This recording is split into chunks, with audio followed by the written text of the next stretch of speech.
اشاعت التوحید و سنہ کے مشن سے غداری کبھی برداشت نہیں ہوگی. یہ اشاعت التوحید کی دعوت نہیں کہ میں اب دعوت دینے لگوں میرے ابے جی کی مانو، میرے دادے کی مانو، میرے بزرگ کی مانو. بزرگوں کا احترام علی الراس والعین، لیکن جہاں مسئلے کی بات آئے گی اذا تنازعتم فی شیء فردوہ الی اللہ والرسول، جب مسئلے میں جھگڑا ہوگا تو اس وقت ہم نہیں دیکھیں گے میرا شیخ کیا کہتے ہیں، میرا بزرگ کیا کہتے ہیں. ردوہ الی اللہ، الی کتاب اللہ، الی الرسول، الی سنتہ المسیر الی سنتہ. تو وہاں پر کسوٹی کتاب و سنت ہے، اس لیے بابا ہمیں مجبور نہ کرو. کتاب و سنت سے ہٹ کر واہ ہمارے بزرگوں کی سچائی بھی آپ دیکھیں. شیخ القرآن کا آپ دورہ سنیں، ان کے لفظ دیکھیں اور آج کی دعوت بھی دیکھیں. آج لوگ کیا دعوت دے رہی. شیخ القرآن فرماتے ہیں لوگوں، طالب علموں کو کہتی ہیں اب جب جائیں گے لوگ کہیں گے غلام اللہ جو کہتا ہے، تم کہو ہم غلام اللہ کو نہیں مانتے، کتاب اللہ کو مانتی. یہ دورہ تفسیر میں ان کے لفظ ہے. ہم غلام اللہ کو نہیں مانتے، بولو کیوں ڈر لگ رہا ہے؟ ہم غلام اللہ کو نہیں مانتے، کتاب اللہ کو مانتی. یہ شیخ القرآن کے جملے.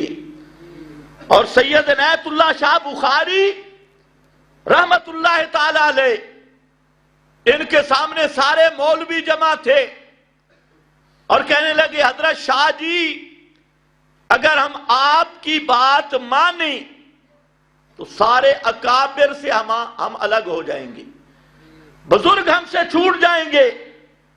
تو حضرت شاہ جی ان مولویوں کی بات سنتے رہے، پھر کھڑے ہوئے. کہتے ہیں جی تمہاری مجبوری ہے، اگر میری بات مانتے ہو تم سے بزرگ گئے، اور میری بھی مجبوری ہے اگر میں تمہاری بات مانتا ہوں تو مجھ سے قرآن جاتے ہیں، اس لیے میں قرآن کو نہیں چھوڑ سکتا. بھئی تم کس کی دعوت پہ؟ آج تیرا معیار کیا بن گیا؟ یہ اشاعت التوحید کا مشن ہے. اور ابھی مناسب نہیں، وقت آیا تو میں بتاؤں گا کہ عنایت اللہ شاہ کے مشن کا غدار کون ہے. عنایت اللہ شاہ صاحب کا یہ فتویٰ تھا کہ موجودہ حیاتی مرتد ہیں اور اہل کتاب نہیں. میں نے سنا ہے، ان کانوں سے سنا.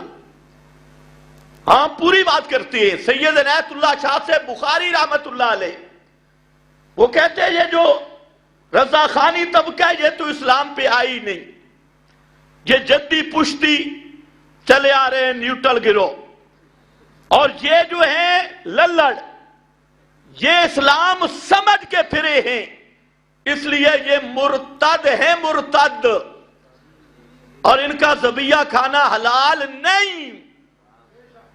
چلو آؤ میرے پیر کی تحقیق پہ کھڑا ہونا ہے تو آ جاؤ. ایک اور بات بھی سنو. عنایت اللہ شاہ بخاری کا یہ نظریہ تھا، نغمہ توحید میں بھی موجود ہے.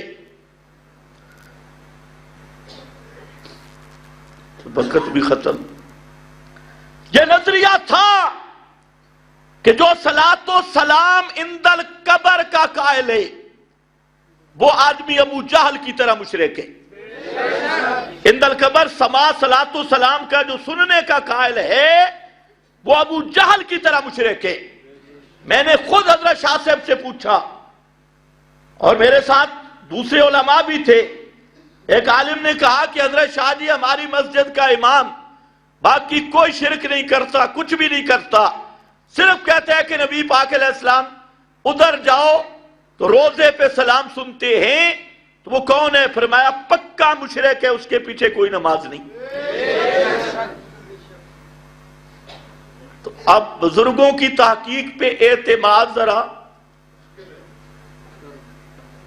پورا ہونا چاہیے نا۔ میں کہتا ہوں خدا کی قسم، یہ جو دائیں بائیں آئیں بائیں شائیں والے ہیں، آؤ عنایت اللہ شاہ سے بڑا بزرگ کوئی نہیں، مانو ان کی تحقیق۔ اولئک آبائی فجئنی بمثلہم، لاؤ عنایت اللہ شاہ صاحب کے اس فتویٰ کا بیان کیوں نہیں ہوتا؟ بس صرف اتنا کہ ہم سماعت القبر کے قائل نہیں، اتنی بات نہ میرا بھائی۔ عنایت اللہ شاہ کا صرف یہ مسئلہ نہیں تھا، اور اس وقت جب وقت آئے گا میں بتاؤں گا کہ پنڈی کی میٹنگ میں عنایت اللہ شاہ صاحب کے مقابل کھڑا کون ہوا تھا، اور ایک بزرگ نے اسے کہا تھا آج جس شخصیت سے تو ٹکرایا ہے اس کا نتیجہ زندگی میں دیکھے گا، اور تو اللہ کی توحید سے محروم ہو جائے گا۔ اور آج ویسے ایسے ہی ہوا۔ باقی کم از کم اشاعت التوحید کا عقیدہ نظریہ کہ عقیدے کے باب میں کسی بزرگ کا قول نہیں چلتا، یا اس کو عقیدہ نہ کہو۔ اگر عقیدہ کہنا ہے تو پھر نص قطعی پیش کرنا ہوگی۔ یہ کہاں سے تم نے نئی جنس نکال لی کہ ایک عقیدہ ہے، عقیدہ بغیر نص قطعی کے ثابت نہیں ہوتا۔ اور اگر فرعی مسئلہ ہے تو فرعی مسئلہ بھی وہاں پر احناف کا مفتہ بھی قول لانا ہوگا۔ احناف کا مفتہ بھی قول، کسی مقلدین کی بات نہیں۔ میں حیران ہوں کہ ہمارے اکابر نے اول سے لے کے آخر تک لوگوں کو دعوت دی ہے کتاب اللہ کی طرف، سنت محمد مصطفیٰ کی طرف۔